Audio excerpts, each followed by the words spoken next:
શ્રી કૃષ્ણ, જય દ્વારકાધીશ। આજ આપણે બનાવશું સિંગ ભજીયાનું શાક। એમ પહેલાં નાખીશું તેલ।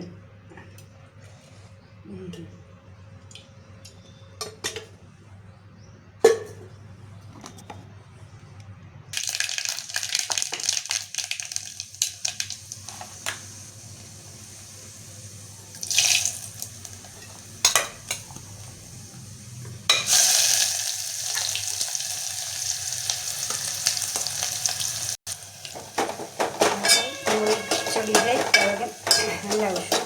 હવે નાખીશું એમાં આપણે ટમેટા।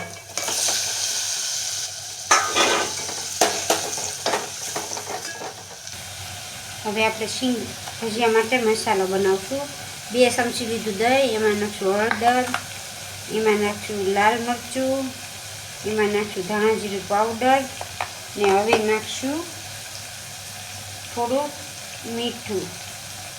હવે આપણે अच्छे से વ્યવસ્થિત આને ઘોળી ને મસાલો બનાવવાનો, તો શાકમાં સ્વાદ બહુ એટલે બહુ સરસ આવે।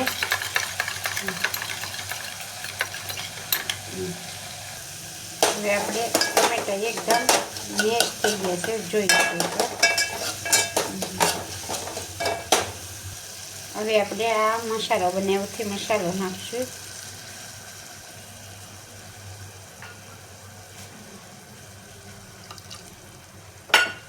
હવે મસાલાને હમણાં પકવવા દઈશું।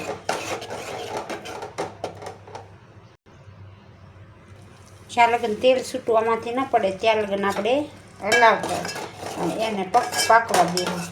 વચ્ચે વચ્ચે હલાવતું જવાનું, કેમ કે દહીં નાખ્યું એટલે દહીં ફાટવા કરે આમ।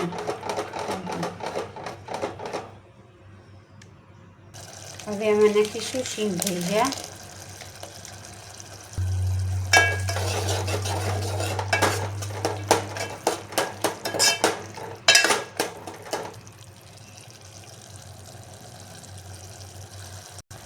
થોડીક નાખીશું ખાંડ। આપણું સિંગ ભજીયાનું શાક બનીને તૈયાર થઈ ગયું છે, તમે જોઈ શકો છો। હવે નાખીશું આપણે કોથમરી।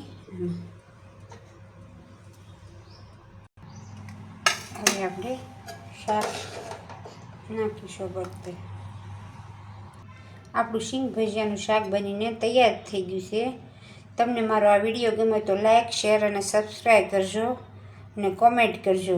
જય દ્વારકાધીશ। હાલો બધે ખાવા માટે।